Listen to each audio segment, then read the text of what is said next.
Well, good afternoon if you are in New York City, and hi if you are in Forest, Mississippi, at whatever time it is. And greetings to people in London, in Paris, in Santa Fe, in San Francisco, in places all around the world that listen to Fred Plotkin on Fridays, which you are listening to on Adagio, the place where classical music happens. Adagio is a platform for audio and video streaming that honors artists and appeals and reaches audiences throughout the world who love opera and classical music. I'm Fred Plotkin. This is Fred Plotkin on Fridays.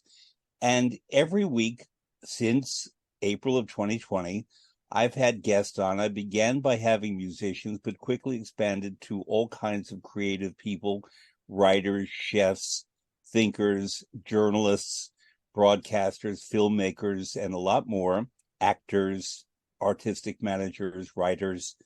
And a person I put on my list the day that I compiled my list of people to have was Kevin Sessums, and that's more than 3 years ago. Kevin is a writer. He's a lot more than a writer. But I decided to wait until I got a little good at this before having Kevin on. Kevin, is joining us from Mississippi, from his home in Mississippi.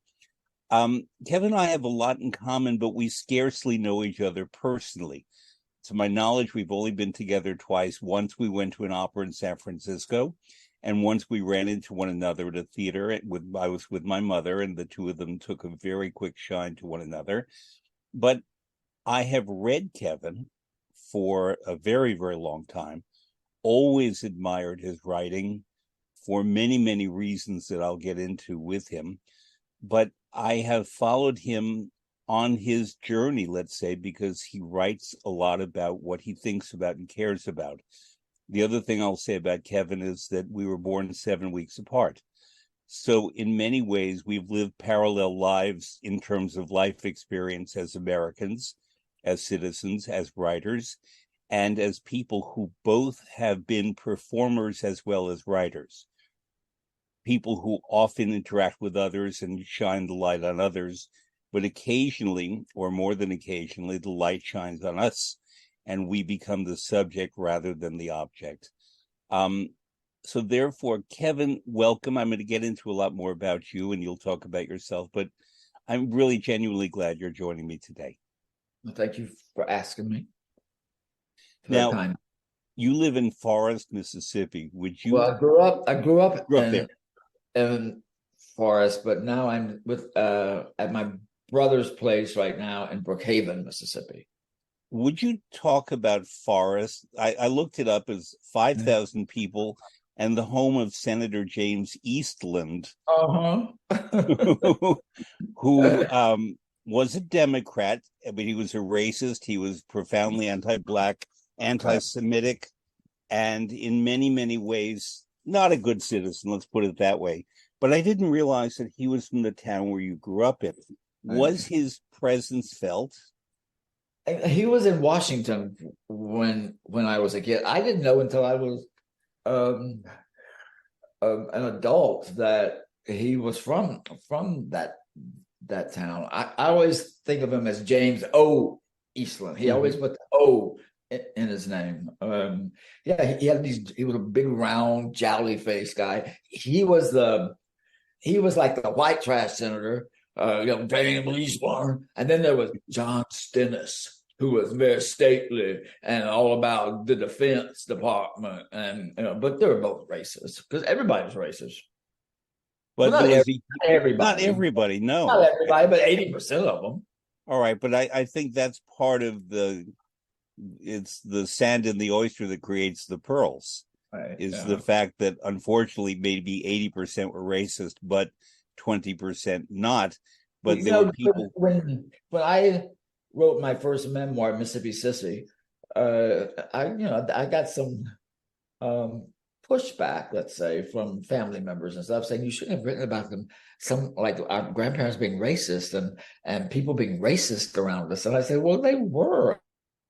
And they said, well, it was the time. You have to understand it was the time. And I said, you know what? There were people in the time who were not racist.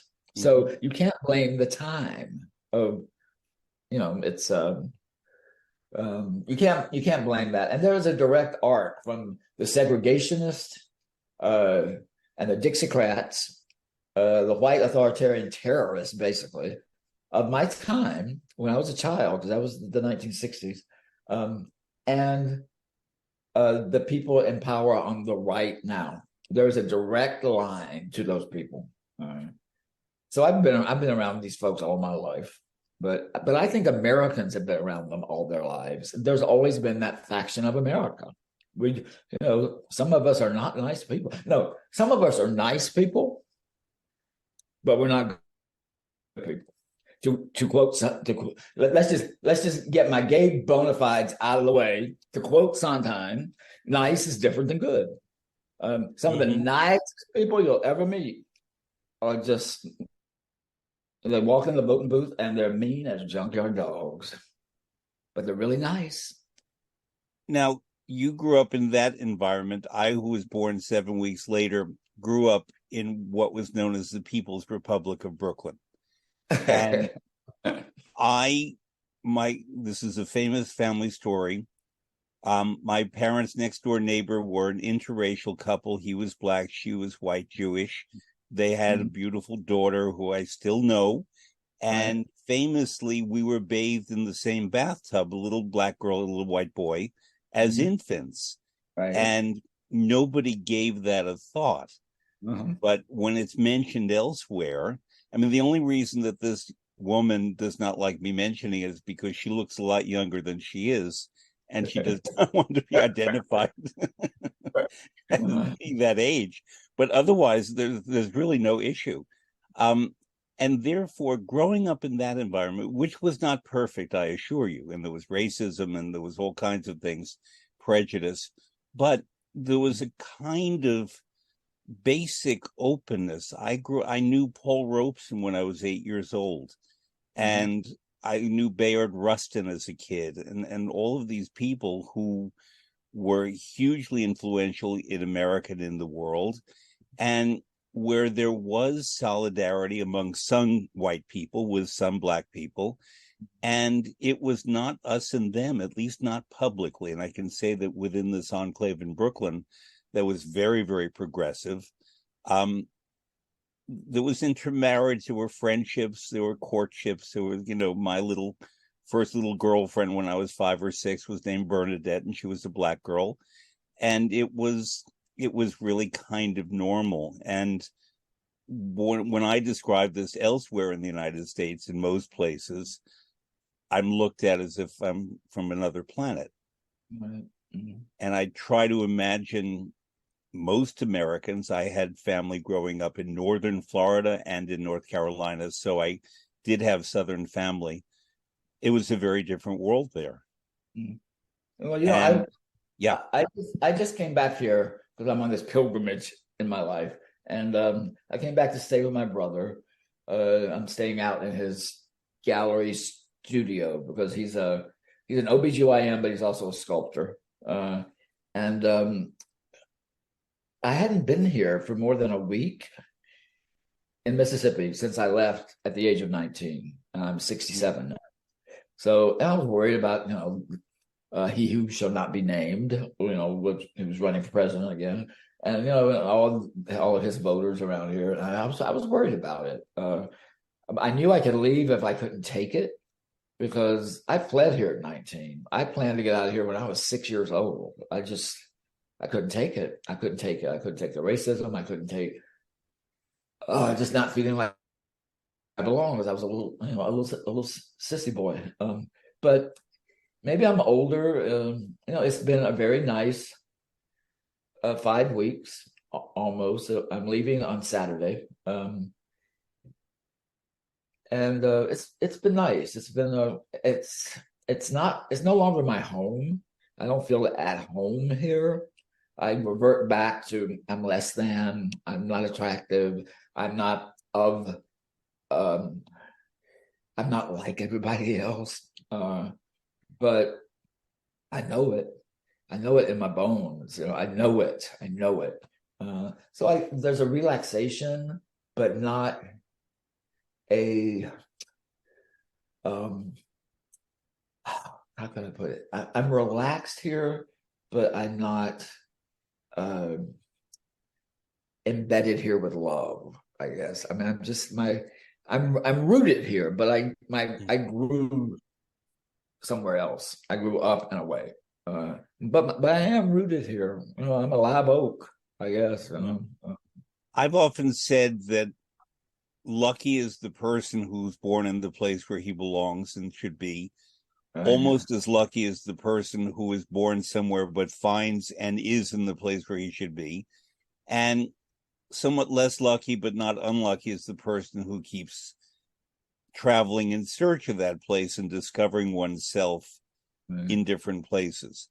I would put myself in the second category, that I love New York City and identify with it, but closest to my heart are a couple of places in Italy where I really am most myself, plus Paris for very different reasons. And I know that Paris, you and I have written to each other about this. Paris is a place that I experience very deeply because not for its beauty, not for the good food. It's because I don't have any friends in Paris. And it's one of the few places in the world where I don't have friends. And I didn't set out to not have friends in Paris. I have exactly one, but she mostly lives in Switzerland. And therefore, I am completely the person that I feel myself to be when I move about Paris, because I'm not known. My work is known in a lot of places. I'm not especially known in Paris. Right. And it's a wonderfully liberating feeling to do that. You recently spent some time in Paris, and I want to talk more about your itinerant life, which is something I admire greatly. But specifically Paris, because I know important things happen there, good and not so good. Well, I lived in Paris at the turn of the century. That we can say now. It sounds odd, but at the turn of the century, I did live there. And I moved back after 9/11. I was there for 9/11. And I had real separation anxiety. And I'll always regret the fact that, because New York, I don't think of New York as my home anymore. But when I'm there, there's a sense of home like nowhere else. I lived there for 38 years. It's where I grew up, because I moved there at 19 to go to Juilliard, School of Drama. And so it's home to me. But now when I'm back, like 5 to 6 days, I'm fine. And it's time to move on. But Paris, I have a sense, I know how to navigate it. I don't speak the language. I find languages really difficult because I'm a writer, and I look at English as music.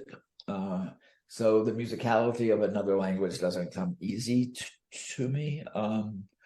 But I love London. That's where I'm most at home. So I'm living there for half the year. But I do love Paris. I'm going back. I'm going back to London in October for 6 months, and I'm going to Paris in April and May for 2 months. Probably may go back in September, October. I'm not sure. But I find Paris, it's voluptuous. It's big. It's a big bone woman. It's that the main thoroughfares are like hip. It got big hips. It knows how to soccer. It got big bosoms. You just sort of fall into it. Like, I assume one falls into the sensuality of that kind of woman when one has sex with one. I wouldn't know because I'm gay. But that sort of falling into that voluptuousness and being lost in it. That's Paris to me. Then you go this way, and the limbs are very sinewy and almost masculine. So I find Paris non-binary. That's what I think of Paris. It's sort of both sexes at once. It's very sensual in that way to me. Simone Signoret and Yves Montand. Right, yeah, exactly. Just get up in the middle of it. Just smell it. Or end up smelling like it. Uh, but this past trip, I think I was in London for 6 months. Then I was in Paris for two. And at the last second, I was going to Orly, and I was going down the metro steps, and I've gotten my life down to a couple of suitcases, basically. And I was carrying a really heavy suitcase, about to go down the steps to go out to Orly, because I'm always saving money. And I missed the next to the top step, and I only remember screaming.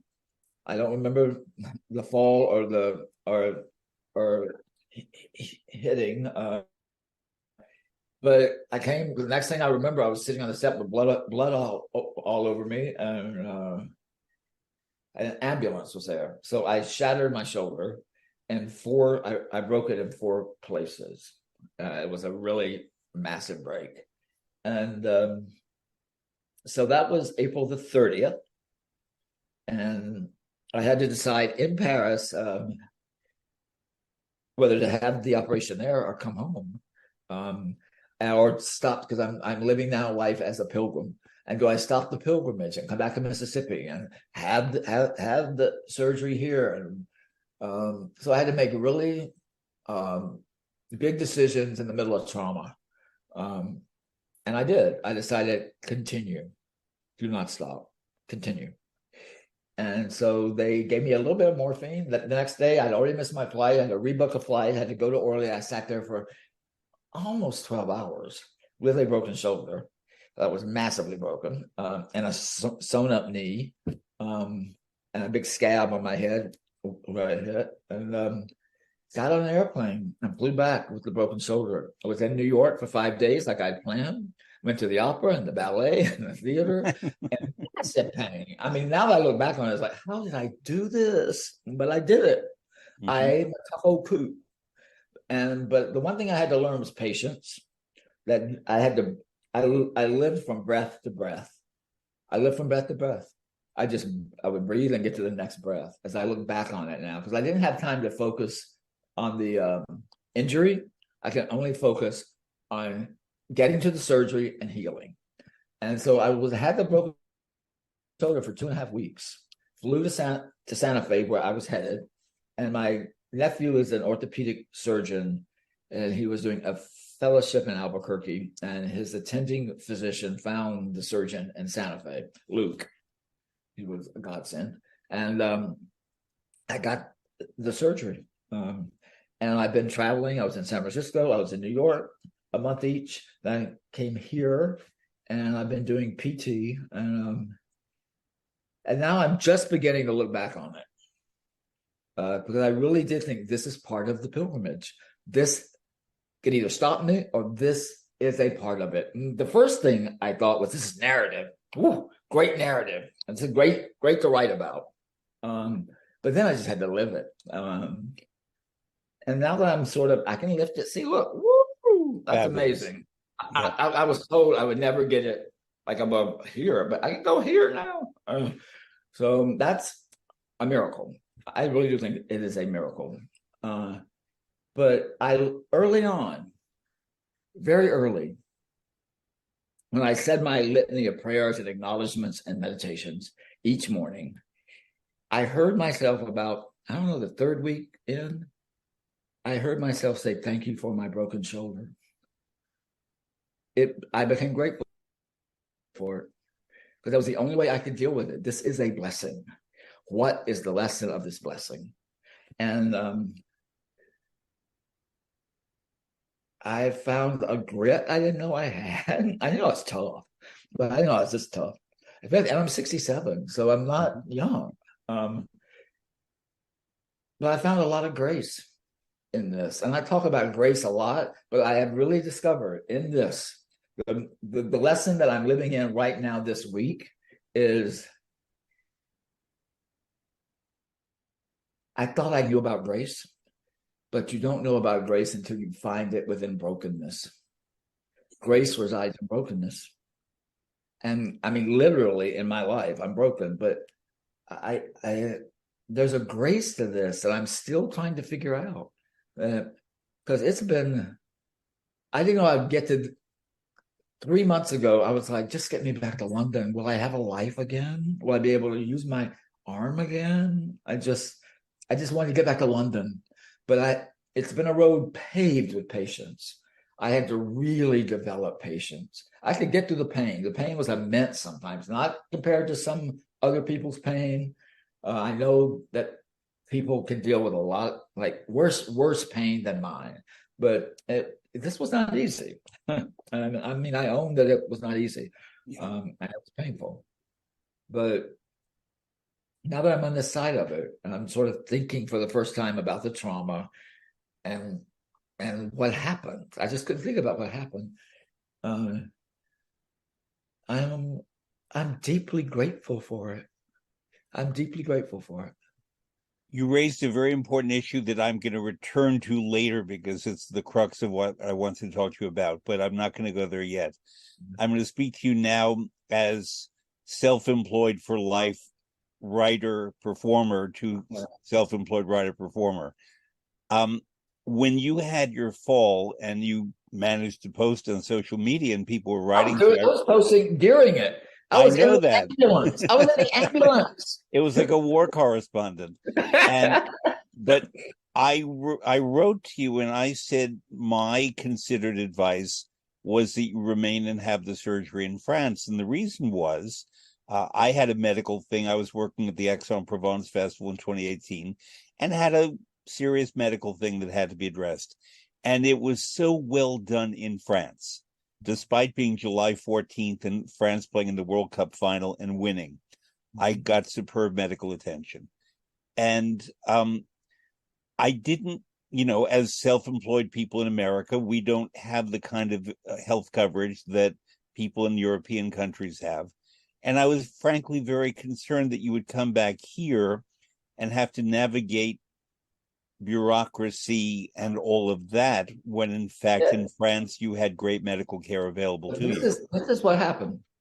I asked they wouldn't let me leave until the surgeon got there, and he arrived at 5 a.m. He got out of bed and came. And I'm not French. And they gave me they put me MRIs, they did X-rays, they did they sutured me up, they did everything in the world for me, charged me zero because it was an emergency room. It was the emergency room. But I asked, if I stay here and you do the surgery, how much will it be? And he said, I'm not sure of the price range of the surgery. I know if you spend the night in this hospital, it's probably going to be 1,200 euros for the night. So they get you in that end. I thought, well, I can't do that. And I'm on Medicare. So I was doing all this stuff in my head. Can I afford this? Do I go home? Can I fly? I had to ask if I could fly with the broken shoulder, because up in the air when oh, Lord. So I made the decision to just continue on the pilgrimage. When I did arrive at the emergency room, they wanted, in the intake, they wanted a home address. And I kept trying to explain I'm a pilgrim. And the language barrier was difficult. So they thought they had picked up a homeless person. And I was trying to explain to them, you can be without a home and not be homeless. So they were calling people in. It was like having a discussion with Sartre on the left bank, some existential conversation in the emergency room with blood running down my face about you cannot have a home and still not be homeless. And I thought, oh God, France. But I came back, went to Santa Fe, found the surgeon. Which was a miracle in itself, saw me the second day I was in Santa Fe, scheduled the surgery for the next day, which I've discovered is miraculous. Then it wasn't approved through my Medicare Advantage. Be careful with Medicare Advantage, I have discovered. And that's the first time I cried. When I was on my way away from there, thinking I was going to have surgery, and he called, we can't do it because it wasn't approved. I finally broke down because I just gotten to that point, just being tough. And so he said, well, I'm going to appeal it. I'm going to appeal it. So he appealed it. And I'd already told him when I met him that I'm on a pilgrimage. I'm on a spiritual pilgrimage. I continued on, and I'm convinced that you are supposed to be my surgeon. You are part of my pilgrimage. You are part of my spiritual journey. And when he walked into the office, I had been reading a post from my friend Joyce Maynard, who is a writer. She was famous as a young woman having an affair with Salinger and writing about it and getting in a lot of trouble for it. But I was reading a post, and she was in Paris, and I was reading about her being in Paris. In fact, she was living above Shakespeare and Company in some apartment. So I was reading about it. He walked in. I stopped reading.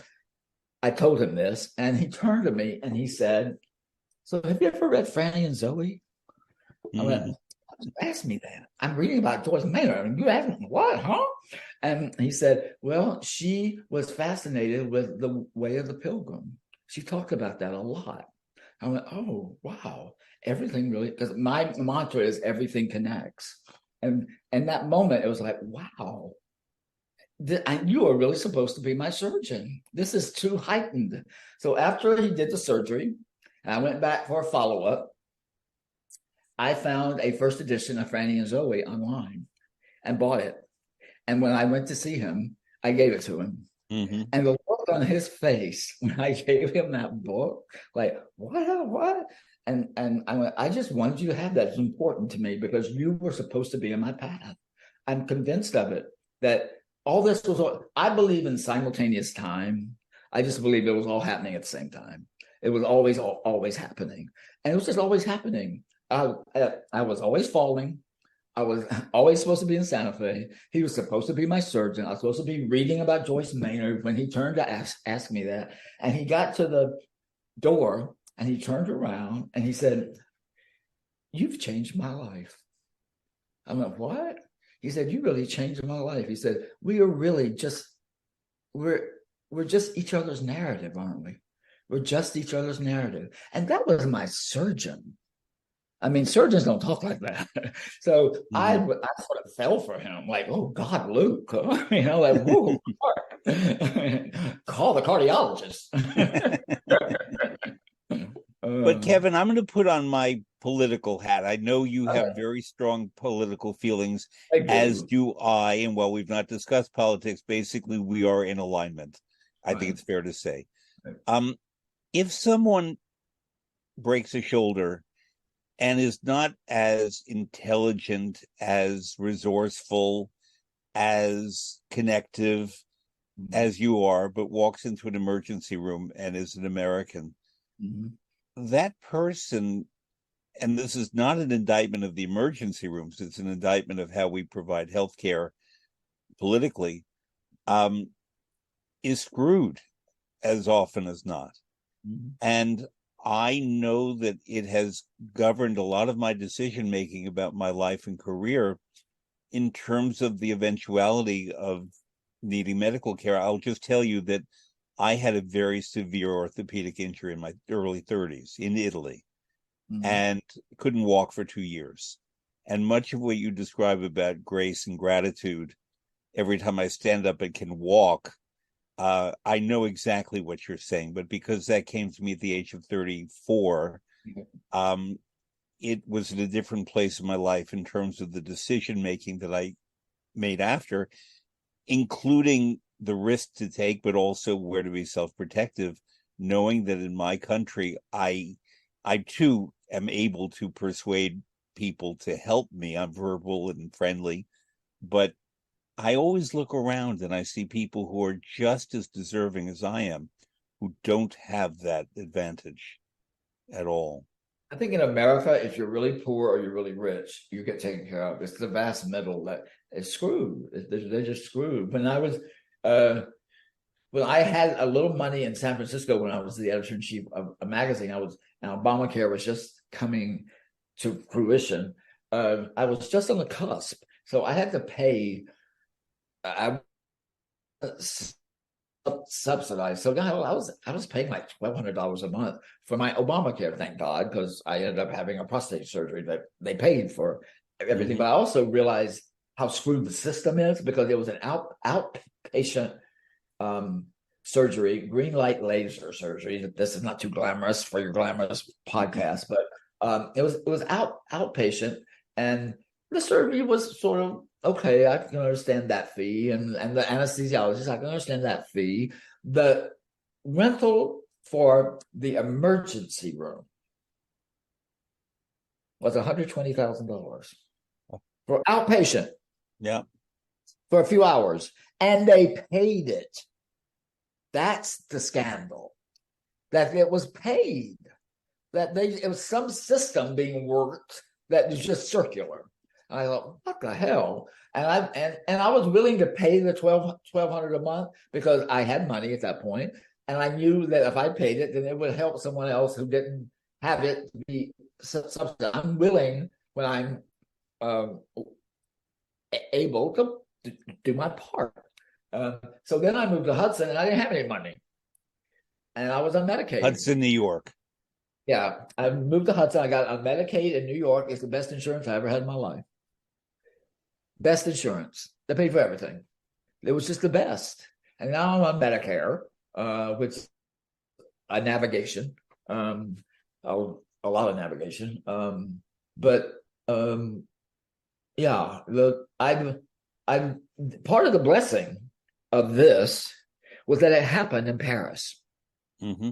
That if this had happened here and I got into the emergency room here, it would be thousands upon thousands of dollars. And because it was and I was even worried about it in the ambulance. I was like, I'm a tourist. And I don't have any money. And the guy said, calm down. You're in Paris. It won't cost you anything. It's an emergency room. And he calmed me down. And of course, when I got into the ambulance, I was so traumatized by the fall. I didn't know where I was. Mm-hmm. I didn't know who. I knew I was a writer. I knew I was a writer, but I didn't know my story. That was so scary to me. What's my story? And I knew I was gay because they were cute and I was responding to them. Okay, I'm gay. All right, I got that. And I knew I posted a lot on social media. So I asked for my phone to scroll back through posts to understand where I was. I looked out the window. I thought, well, this is Paris.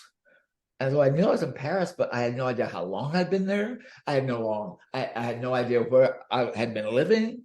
I had no memory of London until I was at the airport. I was like, oh my God, I was in London and only recently, I remember I was on my way to Lisbon to have a day in Lisbon on my way to New York. That just came back to me. Because it was traumatic. I've never had trauma like that.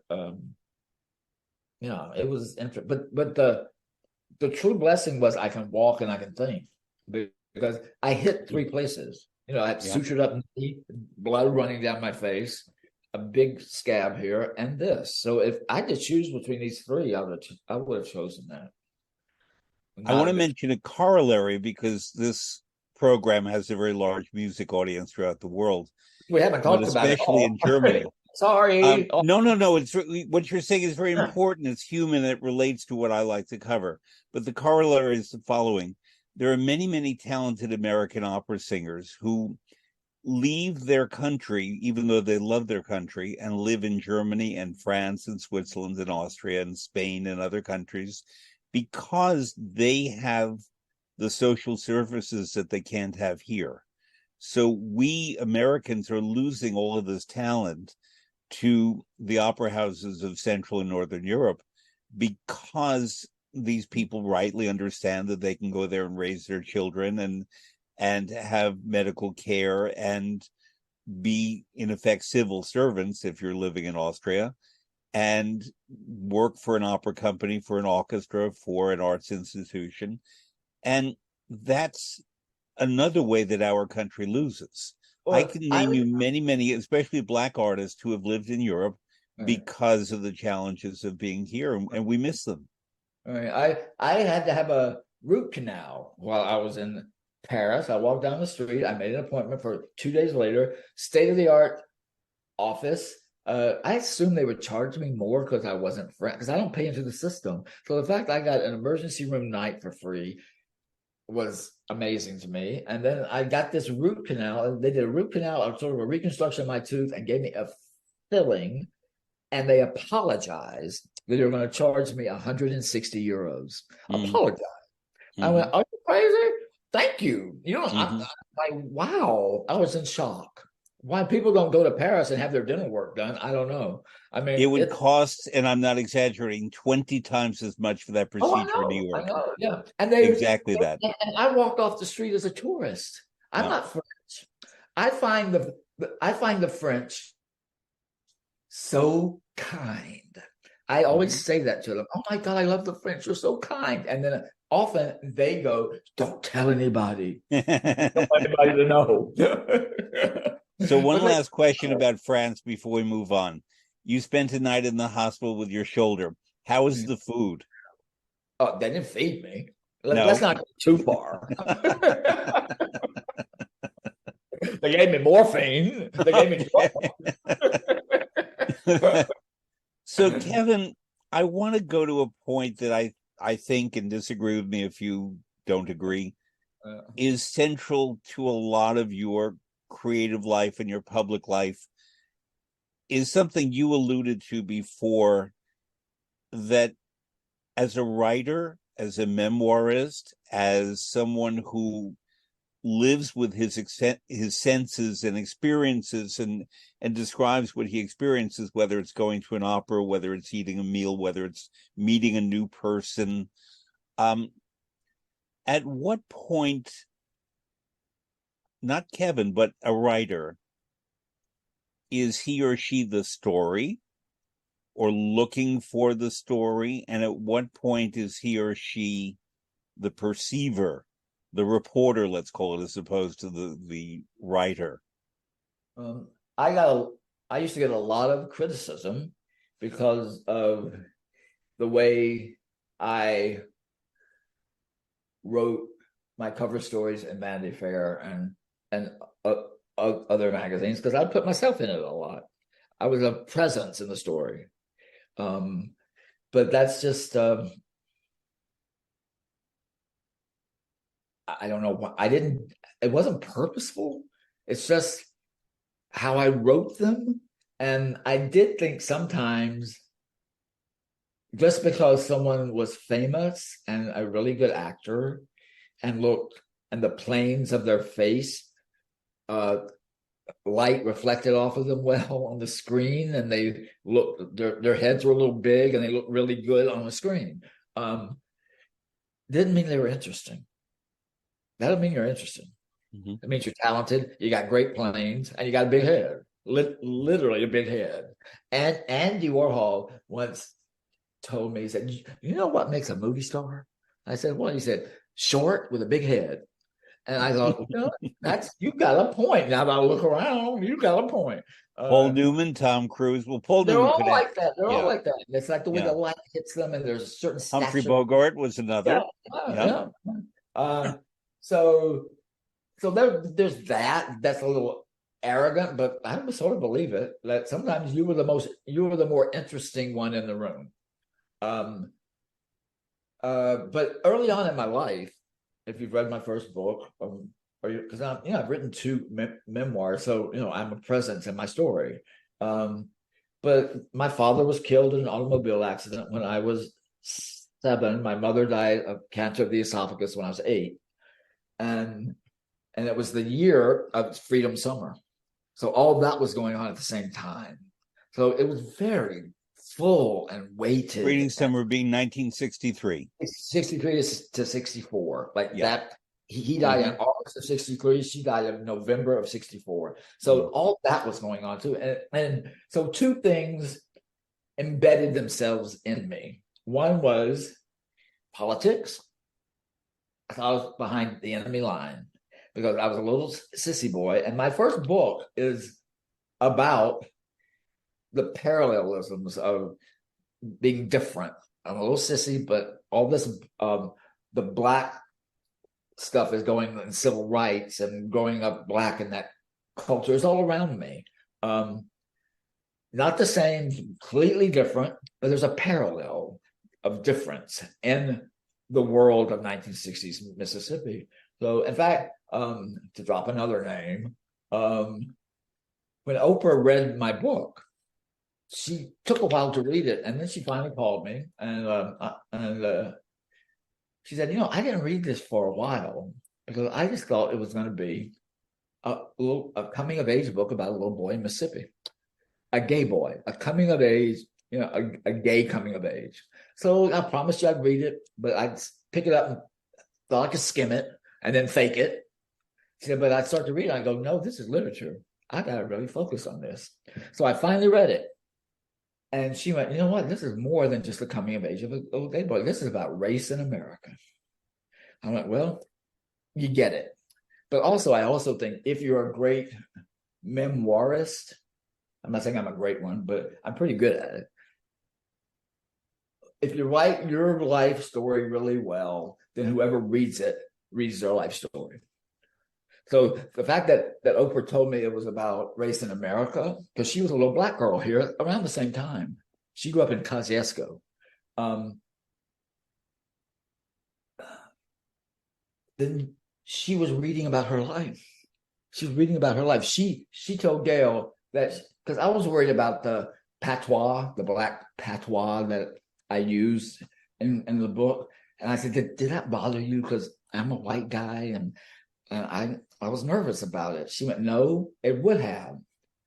But you also got the way poor white people talked. And I told Gail, you got to read this book, because he captured a way that I've never read in a book of what I heard around me as a child, the way white people talked around me as a child. He said he got that. So that meant a lot to me. But I looked out from myself as a child and all that emotional trauma. That's a long way of getting to this. And saw the pain and the hurt, the emotional violence inside of me. I was just crazy with it. I mean, I was just old enough to get it, what had happened to me. I was just old enough, and looked outside myself at politics and saw there was something much more important than my emotional life. As a little kid, I got that. Look outward. As inward as I am, as sort of, write about myself a lot, I knew how to look outward and see there's something other than my life going on. I have a little life here. There's all this other stuff going on. Focus on that. So a lot of my love of politics comes from healing myself as a child, watching, because I lived in a war zone. Mississippi was a war zone. Would you, for our international listeners, but also for people who are too young, would you list a few of the things that happened in the 1960s in Mississippi? Well, right down the road from me, I'm going right back into my Southern accent now. Right down the road a piece from me, in Neshoba County, where my Aunt Vina Mae lived, and Uncle Dukes, who owned the hardware store, or as I called her, Aunt Vina Miss May, because she was so mean and racist. Schwerner, Cheney, and Goodman were murdered. They were civil rights workers. One the was three workers from the North, 1964, I think, or 65. So, yeah. And that was 1964. They were murdered by a bunch of men in Neshoba County, right down the road where Aunt Vina May lived, and my Uncle W.F., my grandfather, my grandparents raised my little brother and sister and me. His brother lived in a trailer toward Neshoba County, and he always said, I know where them boys are buried. I know where they buried them. I know where they put them." And he was right. It was in an earthen down that he knew about. He knew where they were buried. So I don't know if he was involved. I don't know, but people of his ilk knew it. They knew about it. I mean, finally they found it, but that was going on. The army was sent into Ole Miss, and people were killed. It was a war Ole Miss zone, being the University of Mississippi. Right? Yeah. James Meredith was shot in his driveway. It was a war where I was. Medgar Evers. Yeah. He was shot in his driveway. Yeah. Eudora Welty, in fact, Eudora Welty famously wrote a short story for the New Yorker from the point of view of the guy who shot him, without knowing who shot him, and got it to a T. I think she told me she wrote it in a night. She sat up and wrote it in a night, and that one I read it at the time. Do you remember the name of the story? Oh Where God, is the voice coming where's it from? coming from? Right? Yeah, That's an yeah. amazing story that I commend to everyone. But so there's that aspect here, right? Of my living in that world and looking outside myself. And then the other aspect was the only way I'm going to survive my life and what just happened to me is its narrative. I'm living a narrative. I'm a character in my life. So very early on, I became a character. I just saw life. So I don't know if I was born a writer, and as a little boy who lost both my parents simultaneously, consecutively, that because I was a writer, it saved me because I saw the world that way, or that happened to me, and to save myself, I became a writer. I don't know which came first. I don't. It's all melded together. It's all the clay and there's a sculpting studio over to the side there. It's like it's the clay of me. It's the clay of me. I just that mystery of was I born a writer or did I become one to save myself? But I became a narrative. I became the narrative. I became a character in my narrative. It was the only way I could make sense of it and not have it destroy me. But I want to add something else. You auditioned for and were admitted to the acting program of the Juilliard School in New York, which is an incredibly hard school to get into. I was talented. I'm not saying that, but what I'm saying, we know that, but what I'm saying is We don't. that I don't. somewhere in Forest and nearby Mississippi, you must have become alerted to the theater and what that meant, that it Yeah. would draw you to New York. But very important is what I'd like to get to. When you are an actor and you have worked as an actor, you're not playing Kevin Sessums, you're playing someone else. Well, tell that to Lee Strasberg.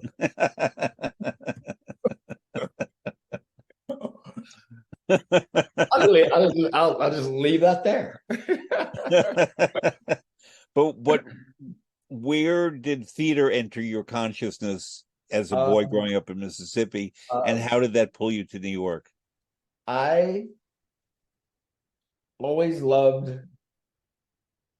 I I I loved television and movies, and especially the Mike Douglas show when I was growing up with all these people who came through his show. He from Philadelphia, he's sort of forgotten about, but he was so boring that the guy who ran the show knew he had to have a co-host. So he would have a great co-host every week out of Philadelphia.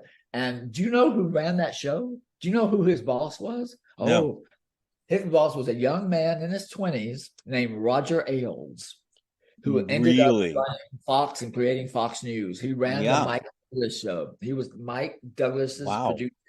I got all that kind of trivia here. But it gave me an idea there was another world out there than Mississippi. I saw that other world, where Black people were equal and it was more cosmopolitan. I mean, I just wanted to be a part of that world. And then we had a teacher at my high school who decided that we were going to have a drama department and we were going to put on a one act and take it to the state drama festival. And I thought, well, that might be fun. So she put me in the play. It was Ted Mazel's Impromptu, who was I did my research on him. He was a gay man. I didn't know that until recently even. And we went to state festival and I won best actor. And it shocked the shit out of me. Like, what? I'm good at this? I'm good? I mean, I knew I was exotically pretty because I had really long hair and I looked like Nureyev and that's what I was always told. So I knew I could enter a room and have an audience. I knew all eyes were on me. I knew that power, that shallow power of beauty, exotic beauty. So I knew I had that, but I didn't know I had talent. And I was affirmed. I was never affirmed for all the things I mean, this place really makes me crazy. I mean, right now I'm so ready to get out of here. I've loved my time here. in a way I didn't know I would love it. I really have. I mean, people are commenting like, "You look so content and like rested, and you're smiling and all that stuff." But I also feel like that little sissy boy that doesn't belong here. I'm beginning to lose who I am. Like I got out of here to be who I am, and I get back here and begin. I feel like it falls off, it falls away. Like tender meat from the bone. It's like my real self is the tender meat, and it's just falling away when I'm here. It's like there's nothing left with the carcass. Like I need to get back to the prime rib. So I got affirmed, and then I went to a cast party. A friend of mine was older gay man, was a gay mentor of mine. I was just beginning to deal with being gay. I was about 16, 17. And we went to a cast party in Jackson to a man named Frank Haynes was his name. He was the arts editor of the Daily News, had a column, a big presence there, and he was involved with New Stage Theater. And Eudora Welty was his best friend. And she was involved with this theater, and there was a cast party for Midsummer Night's Dream, I think. There was a cast party, and I'd never been to anything called a cast party. And he was playing Mabel Mercer records, and glasses were like tinkling, and people were laughing and telling theater stories. And I thought, oh my God, this is what I've been looking for all my life. I mean, all my little 16-year-old life, like these are my people. These are my people. Like in the South, when you ask, how your people doing? You're talking about family. But I saw my people. Like, this is my family. This is family. Mm-hmm. And I didn't just suddenly I was with my tribe. And there was a director there who was trying to cast Manati's. Let's bring this back to opera. Manati's the medium for the mute boy. He couldn't find a mute boy. And I had exotic good looks. I walked in that party as a 17-year-old kid, and everybody was like, who the fuck is this? I'm sorry. Like, who is this? And Ivan saw me and said, who are you? And I said, I'm Kevin. He said, have you ever acted? I said, well, I just won Best Actor at the state festivals like the week before. He went, you got to come and audition for me. So I went and auditioned. He gave me the part. I had to go to my grandparents. We were 45 miles away, and this is during school year, and they gave me permission to go to rehearsal and then a 3-week performance, I think, and let me drive there every night and do my homework backstage. And they let me do that. And then I went to Millsaps, a bit of a theater scholarship, a small Methodist school in Jackson that had a program. But I wanted out. I wanted out so bad. And I was getting affirmed for being an actor. And I'd gone to New York by myself just to see plays and stuff. And I didn't tell anyone except Frank Haynes, because I was renting a room from Frank, who became a mentor. And he gave me the ticket. He said, go audition. Because I got the audition. I applied and I got the audition for Circle in the Square and Juilliard. Mm-hmm. He said, here's your ticket. I said, Frank, I don't have the money to buy a ticket. He said, here's the ticket. Here's the money to rent a room. You can go audition. So I went and auditioned. I got accepted to both places. And I chose Juilliard. I didn't even tell my grandparents. Do you remember what your monologues were? Yeah. I did a monologue from The Indian Wants the Bronx. Mm-hmm. Arthur Coppett. Yeah. I think Israel Horowitz. Okay. All right. Then I did Now I Am Alone Over the Rogan Peasant Slave Am I. Is it not monstrous what this Hamlet. And 3 people got called back from like the 200. And it was me, Lisa Baines, who got accepted. It was an actress who recently got run over by a scooter outside. Yes. I mean, she was a dear friend of mine. It really upset group 8. I was in group 8. That's 50-something or 60-something. And we had to go back and I had to sing. And it was Marion Seldes was in there, Michael Howard, Stephen Aaron. The whole faculty was and they would shout out things for me to do. And anyway, I got accepted. So I went. I went Since to you Georgia. mentioned the name, we're going to go there. Marion Seldes. Uh-huh. Would you talk about Marion I didn't Seldes? really know her that well. I didn't have her in any classes, but I would see her The word swanning Yes. was was invented for her. I was an Equus for a long time, And she was in it forever. and She, she lived yeah. forever. In fact, I just went to Lincoln Center Library, Performing Arts Library, and pulled it up and Mm-hmm. watched. It's an awful play with a great production. It's not a Yes. good play. It's not a good play, but I still know every line of it because you lie on stage. Sure. But she was. I once saw her. I'll never forget this. Before she married him, I was walking down 57th Street, and I saw her walking toward me. Oh, That's that woman from Juilliard. What's her name? Because I was still in first year, and she was teaching second year. But what's her name? What's her name? Marion. And before I could do anything, out from the Russian tea room walked Garson Kanan and Ruth Gordon. Ruth Gordon. yeah.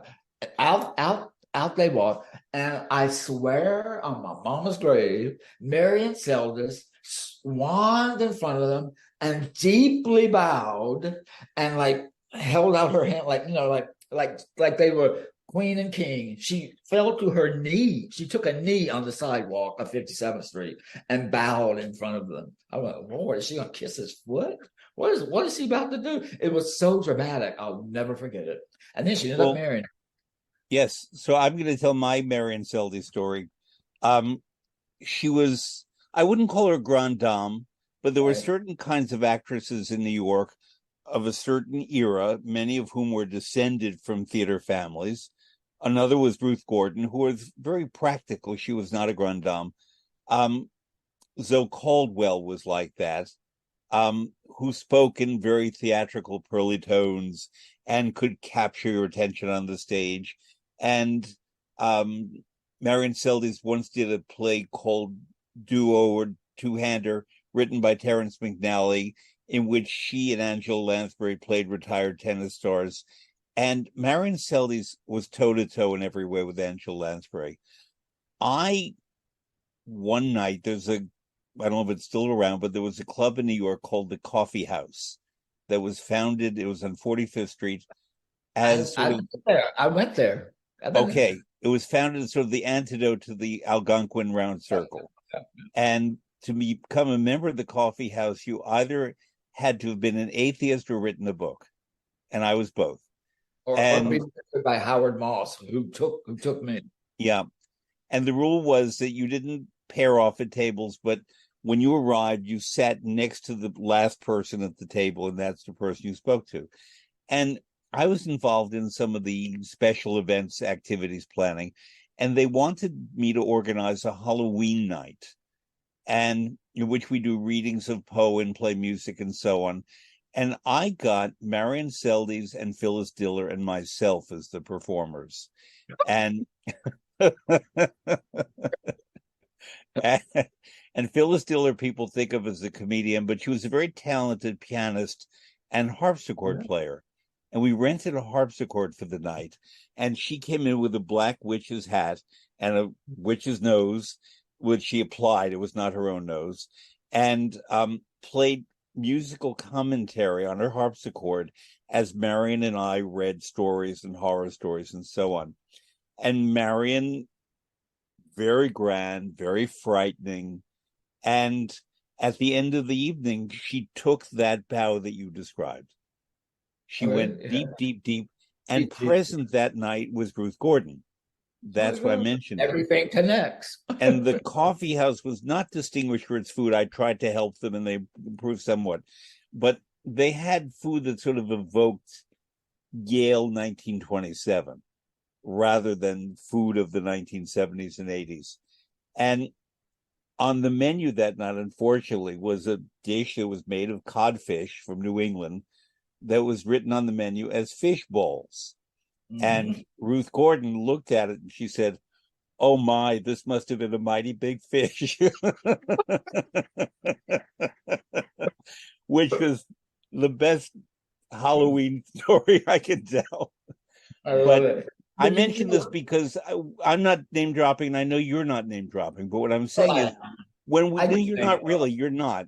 There are well, people it's who my life, but it's I your haven't life. name dropping a No, lot. but But there are I people used to who. be very aware of it. But All so right. I'm aware of it because I say I'm going to drop another name because I get little. It's I'm like Forrest Gump or Zelig.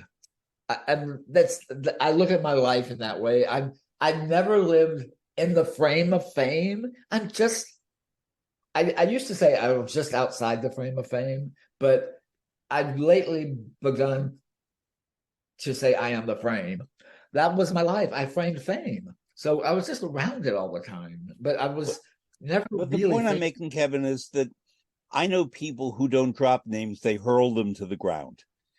You are not one of those people. Okay. But if you live in New York and if you live in London and Paris and certain places, imagine Los Angeles, but differently because of the topography, um, you come across, you encounter, you have experiences with famous or notable people, whether they are famous, good, fascinating people. You know, I was once in Carnegie Hall and got in an elevator with Katharine Hepburn. Doesn't mean I know Katharine Hepburn and I'm not dropping her name, but she and I were the only two people in the elevator, and I knew she did not want to be spoken to, and I didn't talk to her. But we live in enough proximity in New York to one another that we meet these people. You mentioned before Stephen Sondheim. When he died, I realized I'm the only person working in the arts in New York City who never met Stephen Sondheim. I never met him.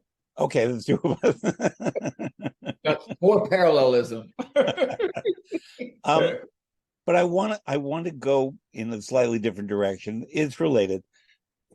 Just before we, excuse me, just before we joined up on Zoom, I took a piece of paper and I said to myself, how many writers from Mississippi can you name? And I wrote them down. Obviously, the first was Eudora Welty. These are the ones that came up with: Richard Ford, William Faulkner, Richard Wright, Tennessee Williams, Ida B. Wells, Beth Henley, and John Grisham. That's sort of and you, of course. And that's sort of an eclectic mix from Ida B. Wells to John Grisham and Beth Henley. But it was interesting that in a state. Spencer. Yes, of course. I mean, there are many, many more. I know that, but I did this in 5 minutes.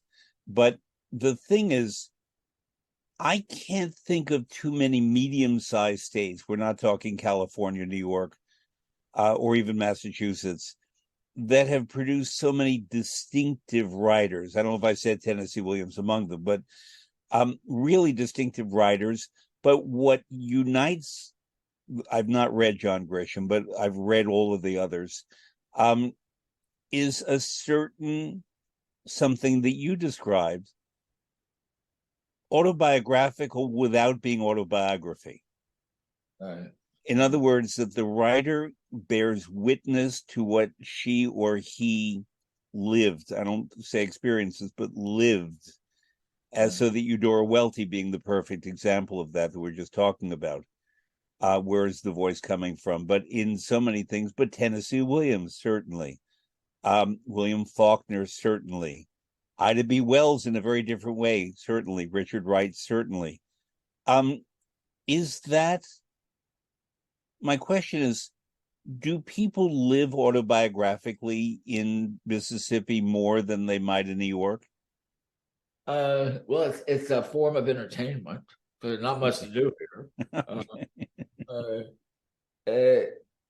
My glib line about it is, we may not can read in Mississippi, but we sure as hell can write. Mm-hmm. That's sort of how I think of it. Yeah. I grew up sitting inside listening to the women talk because I'm a little sissy. So there was something that got in my bones about listening to women talk because we're talkers here too. I mean, we know how to talk, and there's a musicality to the language, and because when I write, people always ask me like, what are your give me some advice, and I said, to me, writing is music. To bring this back to music, it's music, and when I get stuck, I don't think of ideas. I don't think of arguments. I don't think of plot or what I'm trying to get to. I go back and read what I've written, and I listen to assonance and rhythm, alliteration. I listen to the music of language. I listen to sounds. I listen to the sound and the rhythm of the language, not the meaning. The meaning doesn't push me forward. When I'm stuck, I listen to the sound of the words, and the sound of the words give me the next words and the next sentence. And then I just keep writing sound. I write to sound. So, and probably a lot of people are not surprised by that, because I don't really think I'm that smart. I'm just clever, and I have an ear for language. I just have an ear for language. And for my day job, I was unintimidated by fame. I could, I'm just fame doesn't mean a damn thing to me. I'm just not intimidated by it. So that served me well. I heard Ian McKellen, who I know you know.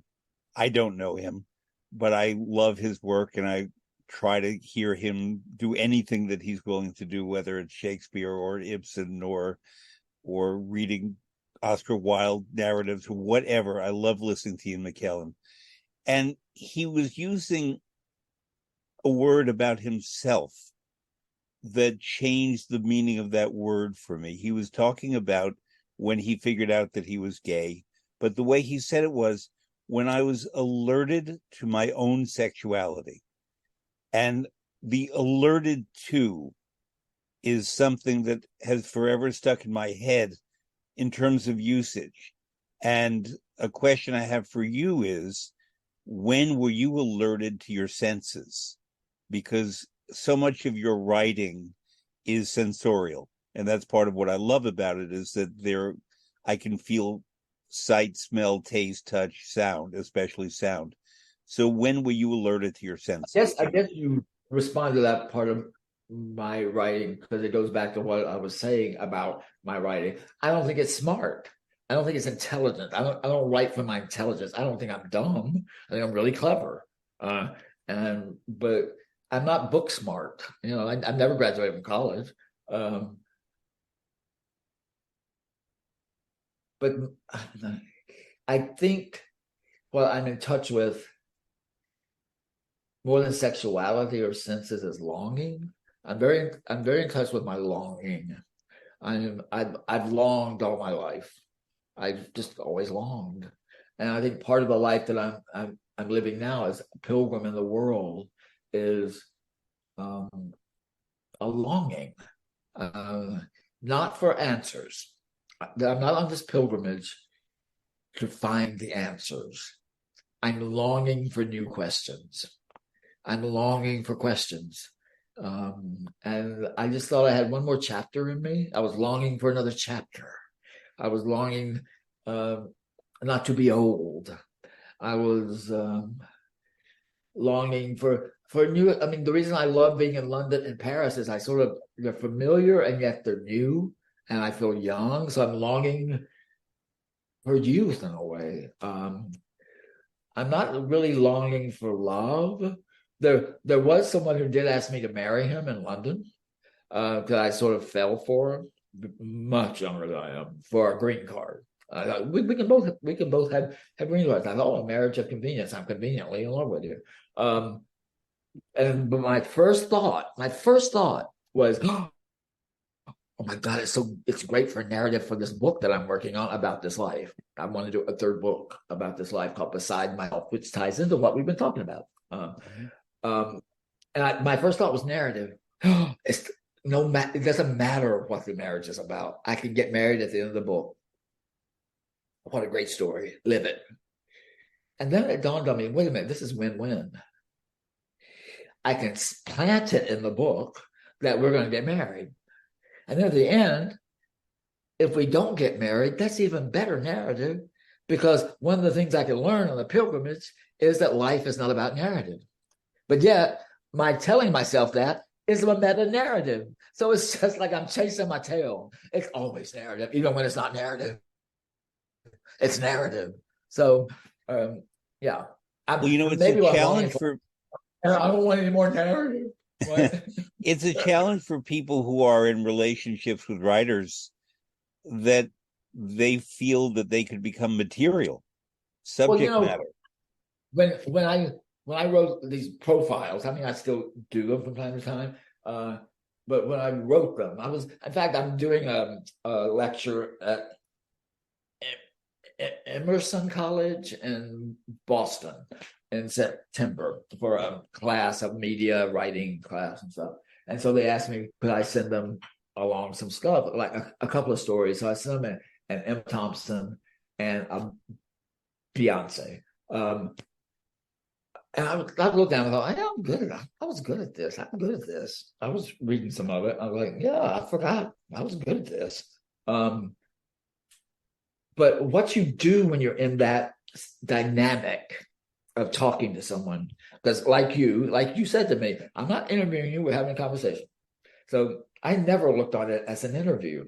I would do reams of research, like I was going to play a part and take lots of notes and sort of imagine a conversation and fold it up and put it in my back pocket and never refer to a note ever while I'm talking to someone. If I got stuck and the energy wasn't going on, I'd excuse myself, go to the bathroom, look at my notes and stick them back. Mm-hmm. But I never looked at a note, not once in all the years that I've been doing this for 30 something years. I've never looked at a note because it's conversation.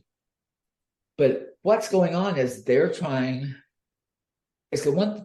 one area of their life where they don't control the situation. So they're seducing you. It's this heightened, it's performative intimacy. It's performative. It's a performance. You're each giving a performance. So they're seducing you, and then you're allowing yourself to be seduced, which is another kind of seduction. To allow them to think they're seducing. So you're allowing that to happen, and then you sort of fall in love, and it's like a date, and you're sort of pretending to getting to know each other, and then you sit down and you divorce the motherfuckers. Sorry, I shouldn't have said that, but a divorce happens, and you have an amicable one. It's amicable, but it's a divorce. I've written a couple of mean things, but I was famous for not writing hatchet jobs, and I got a lot of criticism about it. But I looked on it as impertinent puff pieces. I was impertinent. I was really good at being impertinent, but not mean. These are not Nazi scientists. I never understood being mean to a movie star. Why the fuck are you mean to a movie star? What have they done? They're not Trump. They're just actors. They're not destroying the world. I never understood being mean to them. But Kevin, when I asked you, maybe the Zoom didn't quite work. What I asked was about personal relationships, so that if we are married to someone or related to someone, writers often use them as material. So, for example, Tennessee Williams used his sister a lot, used his mother a couple of times. Frank Burlow. I'm in the process. I'm reading this finally, which is a marvelous book. It's an amazing book. Amazing book. By John Laura, who was for many years the drama critic for the New Yorker. Yeah, it's a great book. He lives in London with Connie, his wife. It's an amazing book. But I am now reading. Yeah, he used his own life for the dynamic of his character. Well, when I write my memoirs, I don't have relationships, so that solves that. I'm a lonely old man. I'm not lonely. I'm just solitary. When I met this younger man in London who said, we should get married. I thought, am I falling in love? I don't think I know what it is. One thing about this guy, he wanted to be in love. I don't know if it was a healthy kind of want, but he didn't want to be alone, and he put up with a lot of shit not to be alone. I don't have any problem with being alone, but I don't think I've ever really understood what it is to totally surrender to love. That surrender. I know what it's like to surrender in recovery, which I've experienced, but I don't know what that other kind of surrender emotionally is to love. So with this kid, I go, this is profound. I'm feeling something profound, and I don't know what it is. I don't know what it is. Is this love? It can't be love. I'm 40 years older than he is. It's creepy. That's creepy. I'm a dirty old man. That's creepy. No, I did. I judged myself a lot. So I knew his mother because she was a host of mine on an Airbnb room when I was staying in London once. And she told me about her kids, and I met her kids through her. And I began to take Ned, his name is Ned, out to theater and stuff. So she invited me one night. I said, why don't you come over to eat, but without Ned? I went, oh, I'm in trouble. She's going to tell me, dirty old man, stay away from my child. Right. So I went without Ned, and she wasn't talking about him. I finally said, are you going to talk about Ned? Is that why I'm here? She went, no, I just like you. I just wanted to share a meal. She said, but now that you mention him, I think it's nice that someone has an older gay friend. So she italicized it, didn't put it in quotation marks. So letting me know, I mean, there's a fine line there. So she said, back, straighten him out. I went, what does that mean? She said, he hasn't told you his story. Again, going back to a story, narrative. I said, no, what is it? She said, well, he was the smallest child ever born in Great Ormond Hospital. He weighed 2.1 pounds and he fit into the nurse's palm. And he was in my stomach. And they came to me and they said, we think there's a problem. Your son, your child doesn't have a stomach. And he's in crisis. They did more tests. They came back to me and they said, well, he has a stomach. What he doesn't have is an esophagus. Mm-hmm. They're going to have to monitor him. They monitor him. They came back. You have a choice. We'll take him out and he'll probably die. 90% chance he'll die. If we keep him in there, he will die 100%. That's your choice. She said, well, there is no choice. Take him out. They took him out. He lived in the hospital for a year, hooked him up to tubes. A surgeon came and said, I can fix this child. They moved his stomach up. He has surgery, and they put his intestines here, and he swallows his intestines. He still does not have an esophagus. And I began to cry because I understood the profound feeling. This mother who did not know my story, my narrative, was telling me the narrative of the son about whom I was feeling something profound. I couldn't understand it. About an esophagus. My mother, when I was 8, died of cancer of the esophagus. Yeah. She left the world without an esophagus. And this boy came into the world without an esophagus. That was the feeling. I was feeling my mother the whole time. Mm-hmm. I believe it intently that it was some sort of message from my mother. I don't know if she was saying, love this person, and I've been waiting for you simultaneously through time for you to find me. Or she was just letting me know, you're capable of this.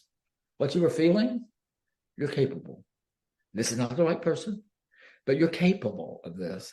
I really felt the fact that his mother was telling me this without any knowledge of my narrative was profound. So I think I call that a heightened coincidence. Everything connects, I have words for it, God, whatever you want to call it. But I think it happens to everybody. I think it happens to everybody. And they're just not mindful enough. They're too busy. That was my question. Do they need to pay attention? Yeah. They're not writerly enough. And right. when I'm not mindful, I fall down fucking stairs and break my shoulder. But that's what I meant about being alerted to your senses. Right. That's exactly what I meant, because you do live, in my experience of you, in a heightened way. And to me, that's a very good thing.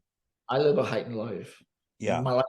I have saved no money. I have no money. I'm living off Social Security. I mean, I don't have anything. I literally don't have anything. I sold and gave away everything I own to get down to 2 suitcases, like a couple of suitcases. But I figured out that I could live a really grand life if at the heart of it, I led a very sincerely simple life. I lead a really simple life now. I rent Airbnb rooms around the world. I share a bath half the time. Sometimes I don't get to use a kitchen. I'm lucky that I found a place in London for half a year that I can live, and I like the woman and we're friends, and she goes to the Canary Islands for 3 months, so I have most of the house. There is another guy who's a tenant there named Pan from Cyprus, who's a bit on the spectrum. So I live with the great god Pan, the ancient god Pan. Literally, everything's heightened. I've lived my life to finally. So you mentioned something that brings me toward what is a unifying theme in my program is music, especially opera. About, and I'm paraphrasing, correct me if I don't do it correctly, not experiencing a great love. And in opera, so much of what we see are people experiencing great loves, but often impossible loves, whether it's Aida and Radames who feel it, but they can't act on it ultimately, whether it's Mimi and Rodolphe in La Boheme who fall in love and then she dies and he's a writer left alone. There are all of these examples, but it is, for me at least, not the words, but it's the music. You listen to Wagner, listen to Verdi, to all of them, Strauss, the music that makes us understand what that love is about. When, I don't know if you know the opera Andrea Chenier by Umberto Giordano, but at the end of that, the love duet before they face the guillotine in Paris is, to me, an extraordinary testament of love. Porgy and Bess. Bess, You Is My Woman Now is one of the great love duets ever written. And I work in opera, but I also, as someone who's in these theaters all the time, experience all the time those emotions through the music. You and I went to one opera together, and if memory serves, it was Jennifer. Am I correct? I think it was, in San Francisco with the great Carita Matula as the stepmother. That's an opera about love in a very different way. Tchaikovsky's operas are about love. And I find that opera goers, opera lovers, and opera workers live in a different parallel universe because we're carried along with this music.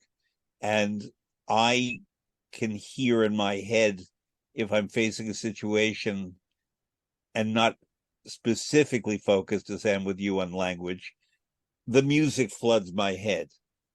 And the music tells me all kinds of things about what is being addressed in words. And talk to me how you first came to discover opera. Was it when you were at Juilliard? No, the first opera I ever saw was Beverly Sills and Lucia in 1971. I think she was singing it a lot that year, everywhere. It was like it was like Long Day's Journey into Night, like the father's role, right? She was Lucia everywhere, even in Mississippi. And I think it's like the Arts Festival with the Mississippi Opera Guild or Opera Guild Mississippi or whatever. She might have even sung it at the Coliseum. I have a memory of her singing at that awful Coliseum, which is, if you could pick a place never to sing opera, it would be there. But I think it was the first thing I ever saw was her there. And then I think it was around Christmas. I have a memory of this. I don't know if the dates jibe up, but one of my first Christmases away from home, I was so lonely. Oh my God. I was like, oh my God, I'm not going home for Christmas more. I didn't have any money. But I thought, I'm going to scrimp and save it. I'm going to go to the opera and I'm going to see Leontine and Aida.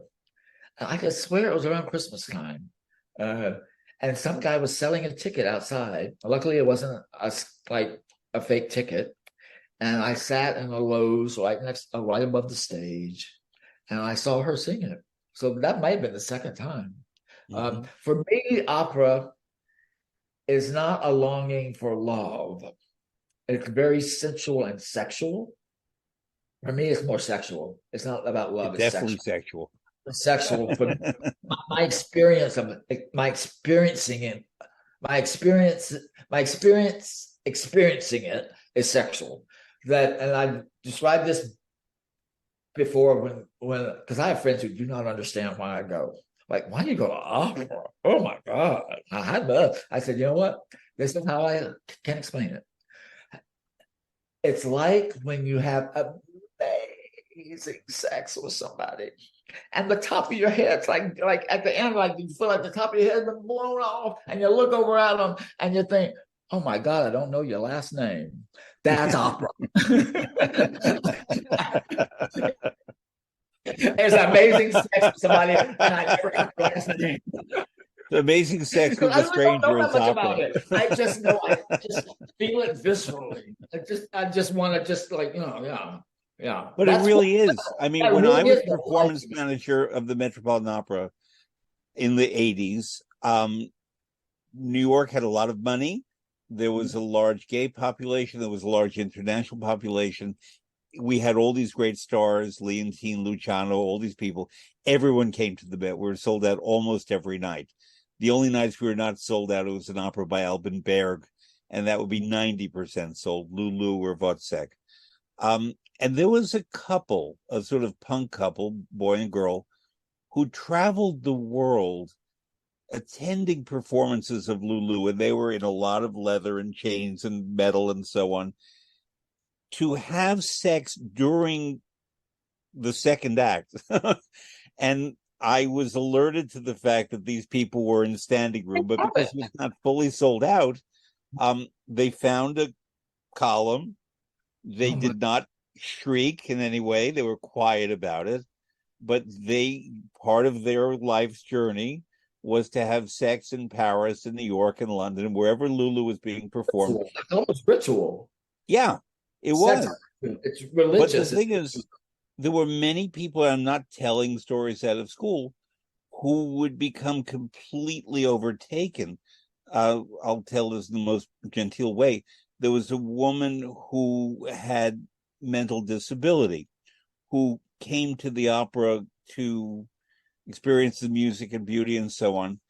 And sometimes she was so transported by the music, Tristan and Isolde, Eugene Onegin, that she would stimulate herself to orgasm in the middle of the dress circle. And she was in row D, seat 15 with her subscription, which meant that she was 7 seats off the aisle. And the manager was called to try to, relieve the disturbance, so to speak. But I did not in any way want to shame this woman. And I did not want to deny her experience of what Wagner and Tchaikovsky were doing for her.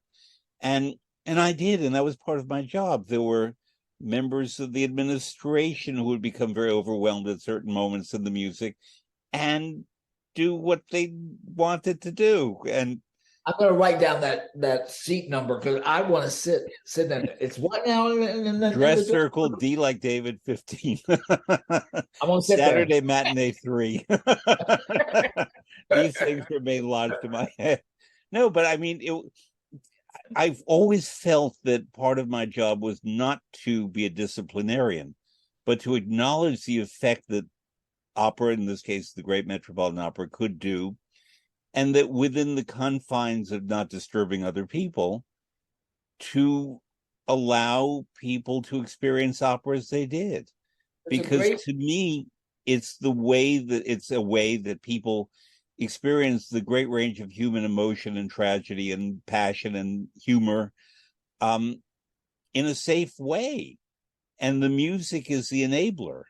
And it's a very healthy way of enabling. And I love going to the opera and talking to passionate people about what they experience.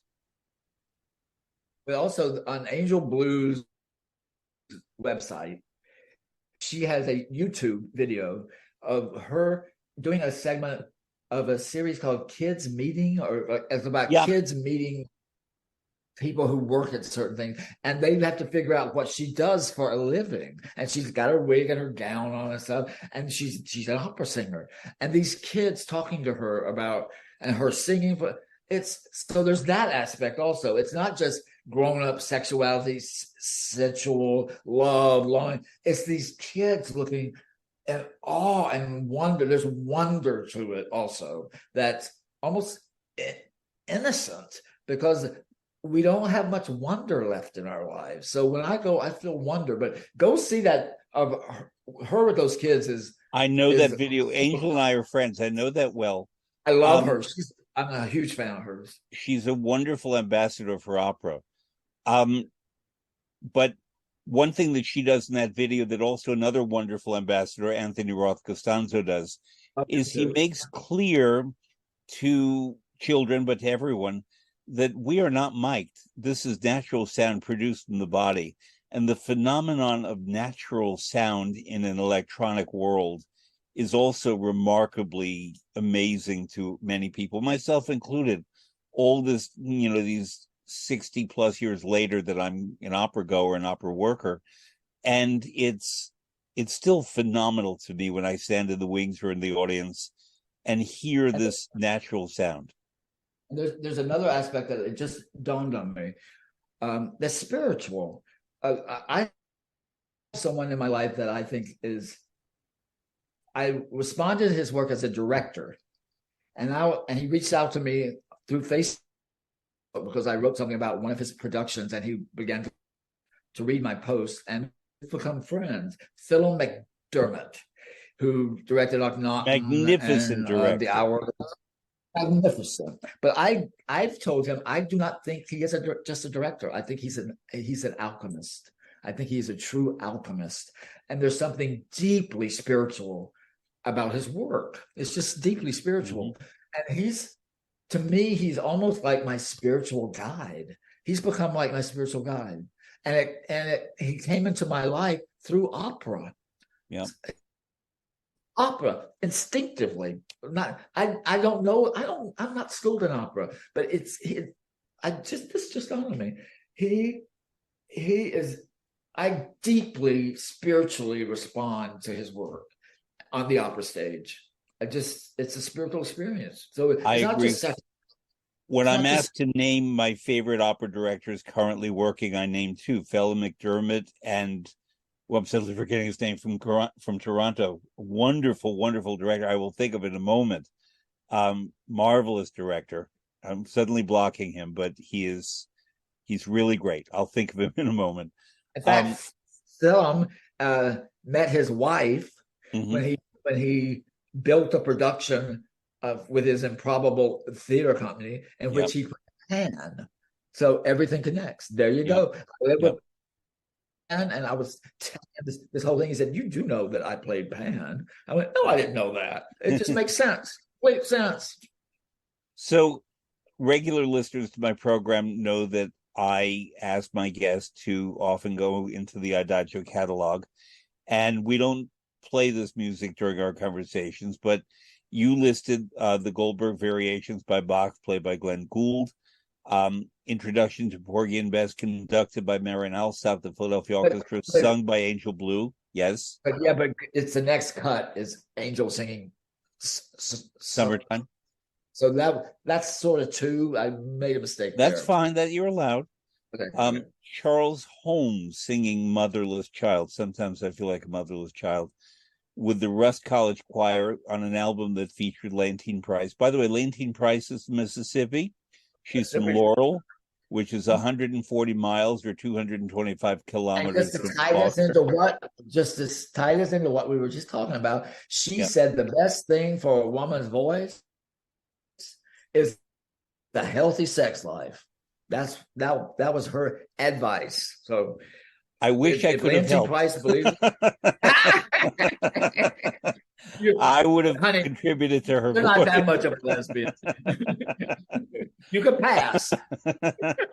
And Leontine singing O Patria Mia from Aida, Yannick Nézet-Séguin conducting Bernstein's Symphonic Dances Prologue. Why that one, the Bernstein? Because I wanted to get something in there about theater, because I'm a theater nerd. I just see everything. And we were all thinking about Bernstein right now because of the movie that's about to come out, Maestro. And I like as I talked about the way I write, I like the way it's written, the rhythm of it, it's almost, I can almost read it. There's something that about that, it's so exciting.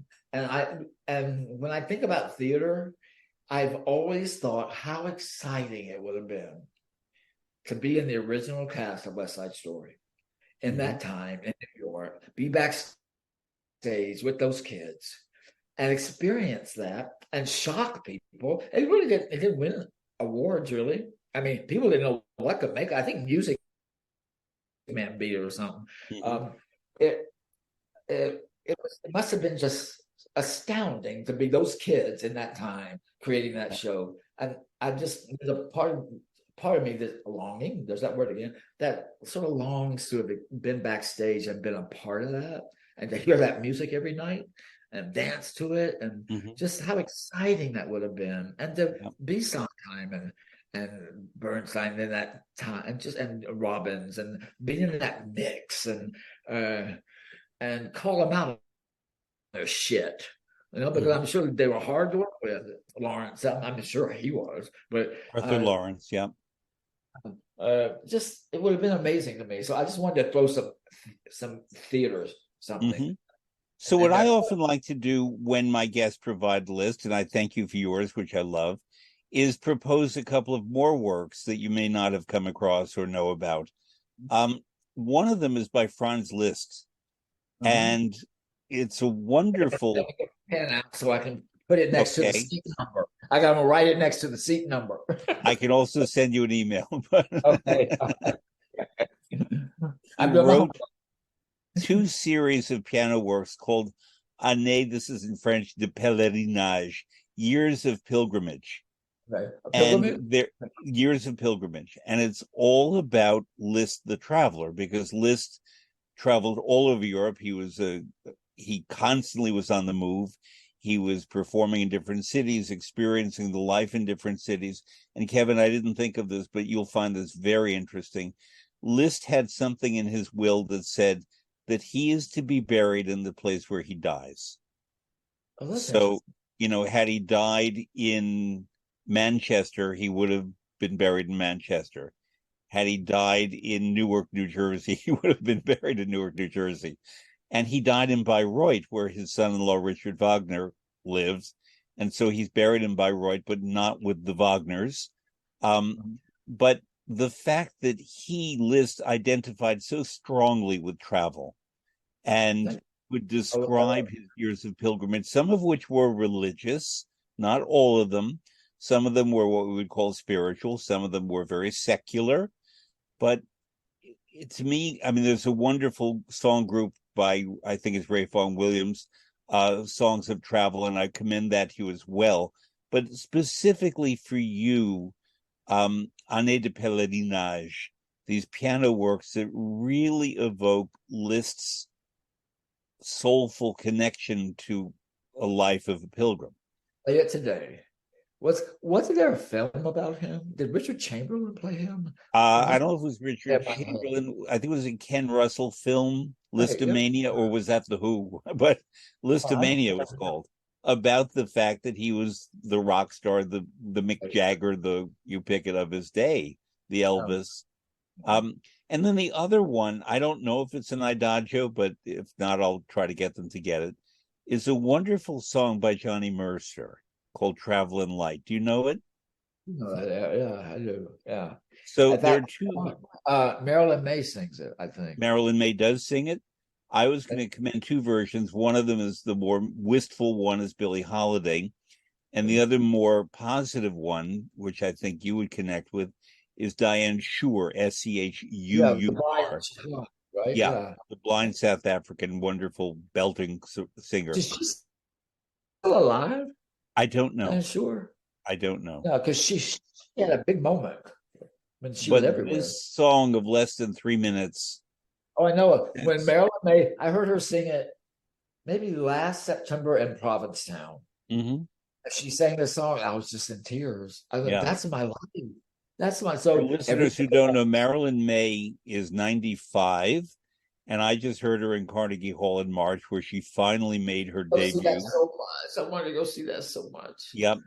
And recently I was watching a rerun of a TV show from the 1960s with a 37-year-old Marilyn Maye singing Cabaret. What good Was is it sitting alone in Hollywood your room? Palace? It was Ed I Sullivan. bet it was Hollywood Palace. Was that Sullivan? It was Ed Okay, Sullivan. because Hollywood Palace a lot too. She looked completely different. Yeah, I mean, I did not recognize her. But yeah. um But it I remember her from the 60s. I don't. I This do. leads me to where we're going to conclude this conversation, which I know you and I could continue at Wagnerian length. It's gone by quickly. I was afraid I wouldn't have anything to say. I But did. it's something that you've alluded to that I I've took lots of mentioned. notes. So I sound Ever smart. the writer. I did lots of Um, homework.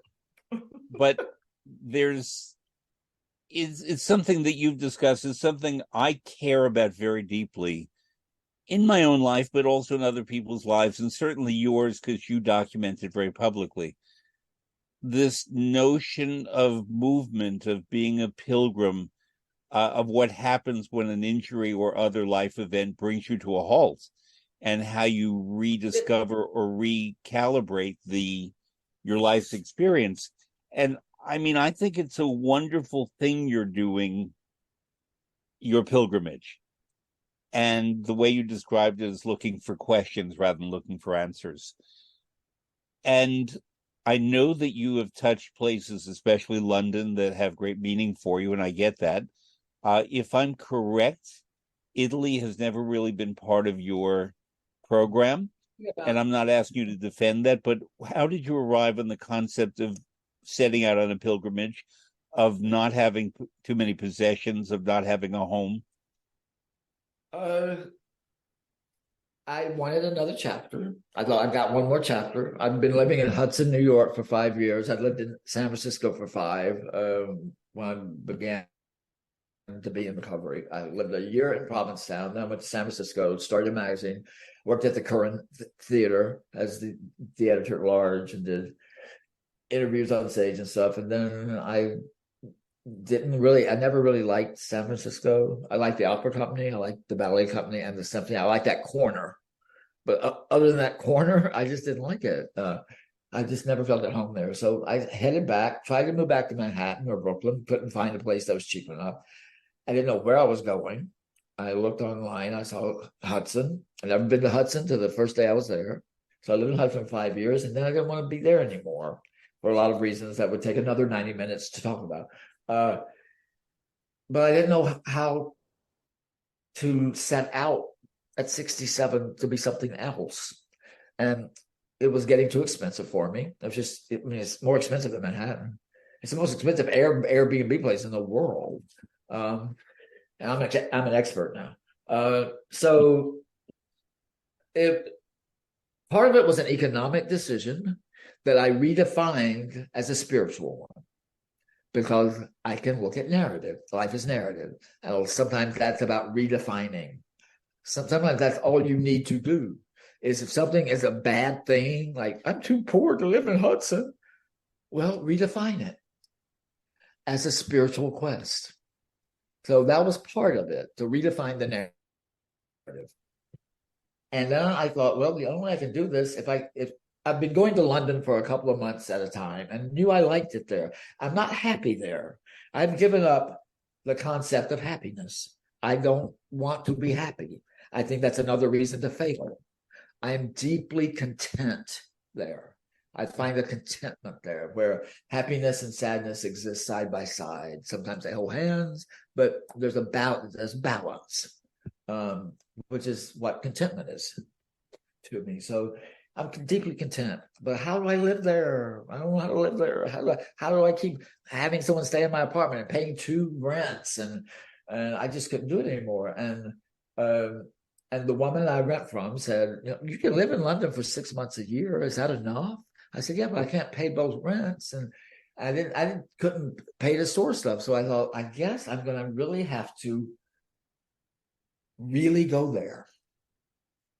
So part of it was economic. It was an economic thing. Just give up everything, give it all up. And it was very emotional. It was emotional.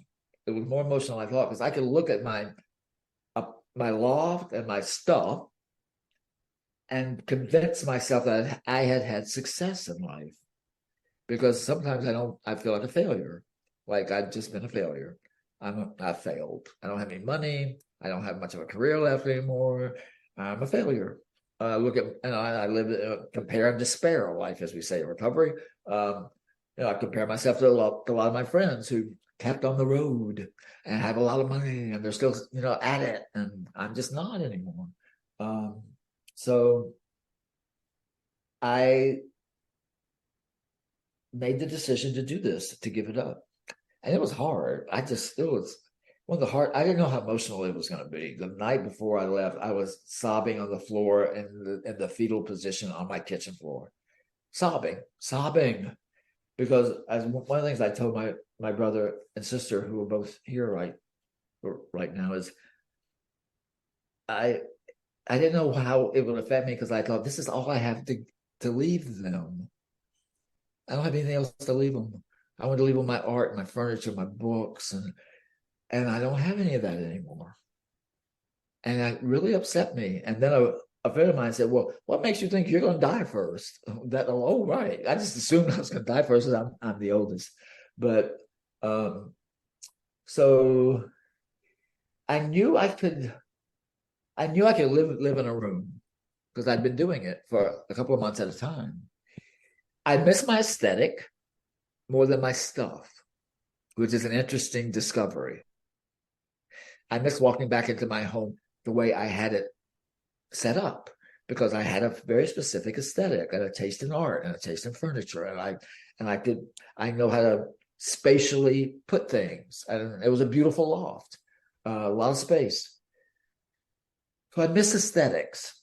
I travel now with a few little objects that I place out on a table. A rock from the Camino, which I walked. A rock from northern Spain. Right. Yeah. I climbed Mount Kilimanjaro. I have a rock from there. I have a little bitty drawing that David Hockney gave me when we were eating one night. So I do have I have art. So I travel with my art, and I put that by the bed, and I put some James Baldwin books down, and yeah. Oh, but I just lost. I had the card that my father gave to my mother when I was born. Thank you for my boy Kevin Howard. And I had it, and I got here to Mississippi, where I was born, and I couldn't find it. I think I've lost it somewhere in my travels. So yet again, I had to learn the lesson of letting go. It was just a card, but it had his handwriting and everything. So I've redefined it. I bet that was the florist's handwriting. I bet that wasn't my daddy's. So I found a way to sort of let it go. But that really upset me when I got here. But so it's only been a year. I started this last October, so it's almost been a year. But I'm deeply glad I did it. I'm loving the way I'm living my life right now. I love all the theater and opera and ballet that I can go to. I am a city boy. I'm not a little town boy. I was living in Hudson for 5 years. I'd go to New York for like 2 or 3 days at a time. But I forgot how much I miss the city. I miss being in the city.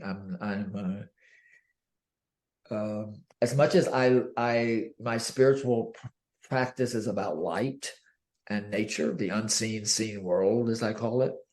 I'm not a nature boy. To name another song, I'm not a nature boy. I am a city boy, and I'm a culture vulture. I love culture. I love it. Just sit me in an audience and let me have an experience. So, I mean, I'm already booked for 3.5 weeks. I get to London, and every night's booked. But there is something that some pilgrims don't do. I do it. Is that I program everything. I say this is a spiritual, cultural pilgrimage. Yes, okay. I put a slash. I put a slash there. Yeah. Because it's cultural too. Yeah,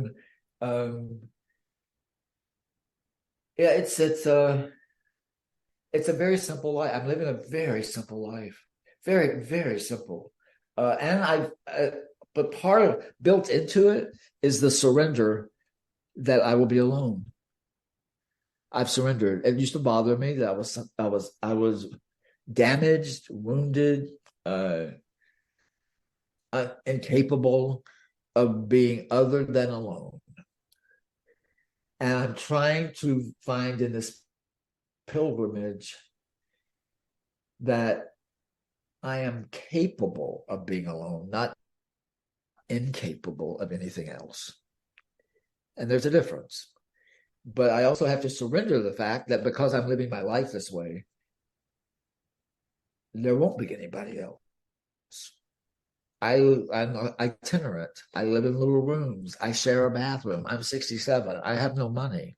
So I'm not a catch. I'm not a catch.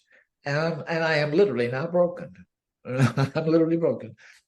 So I'm not a catch. So that I've surrendered to. That if I'm going to be broke and alone, I'm going to find a really heightened, beautiful way to be broken alone. And I think that, and I'm finding it. I found a way to navigate my life as a broken, alone man.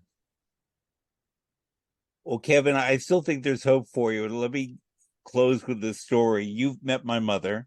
I'm not saying I'm hopeless. No, I know that. I'm not Yes. saying that. You were enchanted by my mother, as most people are. She's not because she's my mom, but she's famously very beautiful and resembled Ava Gardner as a young woman. And she doesn't traffic in her beauty at all, but she is famously beautiful. And she's intelligent and cultured and all kinds of things. But she was visiting my aunt in Florida. And if my mother was Ava Gardner, my aunt was Claudette Colbert. And my aunt was assessing my mother's potential for finding a man. And she went down a whole list.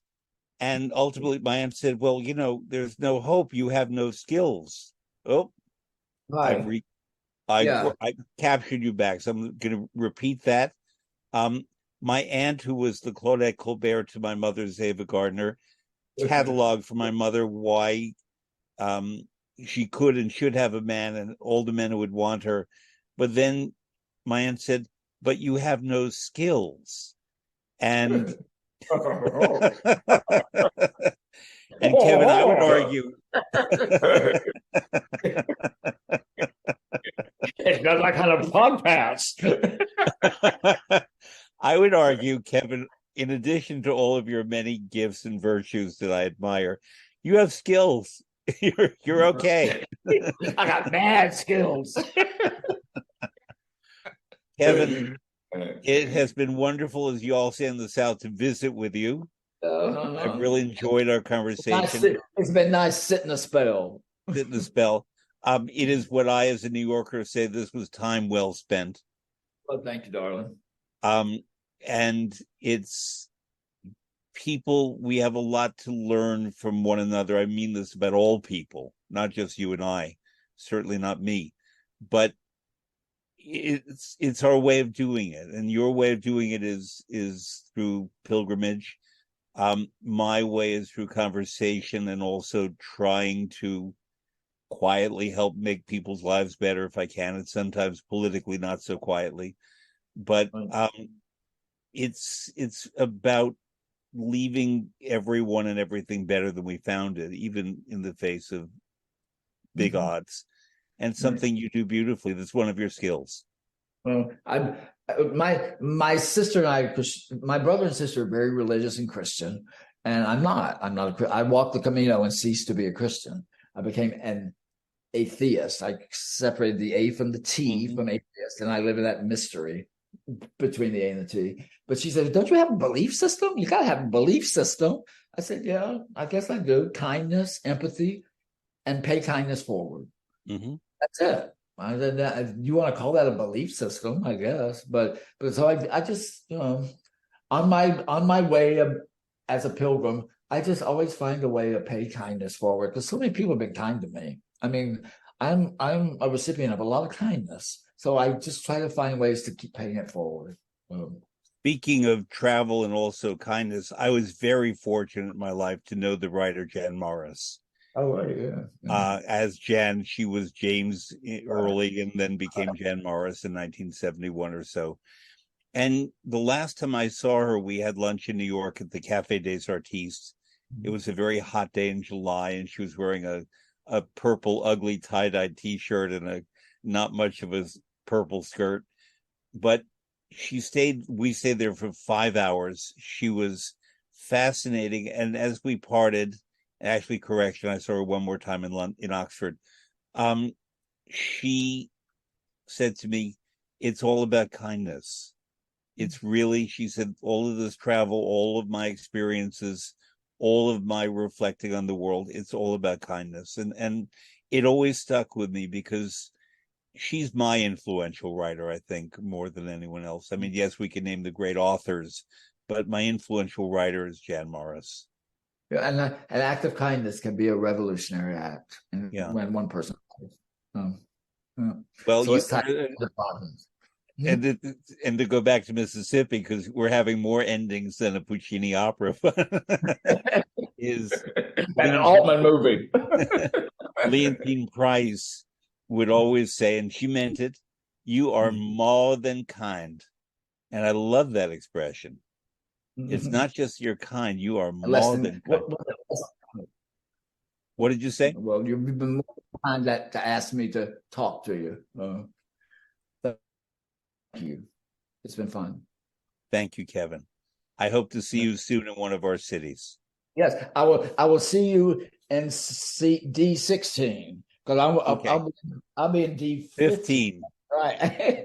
Well, no, they're odd there, so it'll either be 13 or 17. I don't know Opera's last name. Okay. All right. Bye. Bye. Bye. Thank you. Bye.